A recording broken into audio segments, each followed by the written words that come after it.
खबर शामिल करते हैं। महर मोहम्मद आसम की रिपोर्ट के मुताबिक पाकिस्तानी अदाकारा हानिया आमर का रमजान मिनी व्लॉग सीरीज में नया इजाफा, फैंस को हंस हंस कर लूट पूट कर गया।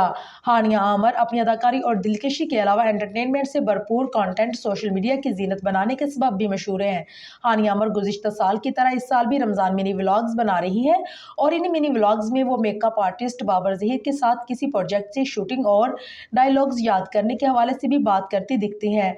हानिया आमर रमजान मेरी व्लॉग सीरीज को जारी रखने की कोशिश कर रही हैं, लेकिन वो अपने हर व्लॉग्स में ये भी बताती दिखी कि वो इस कदर थक जाती है कि व्लॉग बनाना एक मुश्किल काम हो जाता है।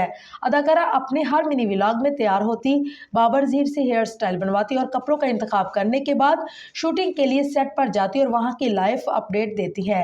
हानिया आमर के नए मिनी व्लॉग को मजाकिया शो करार दिया जाए तो गलत ना होगा, क्योंकि अदाकारा और बाबर ज़हीर पूरे व्लॉग में दिलचस्प और मजाकिया बातें करते नजर आए। उनके मिनी व्लॉग्स की नकल करने वाले कंटेंट क्रिएटर को तौलिया वाले भाई कहकर मुखातब करना तो कहीं सबीना कारपेंटर की जानिब से व्लॉग का हिस्सा बनाने की ख्वाहिश का बताना फैंस को हंसने पर मजबूर कर गया। कमेंट सेक्शन में सोशल मीडिया सार्फिन इस वीडियो को एंटरटेनमेंट का जरिया करार दे रहे हैं।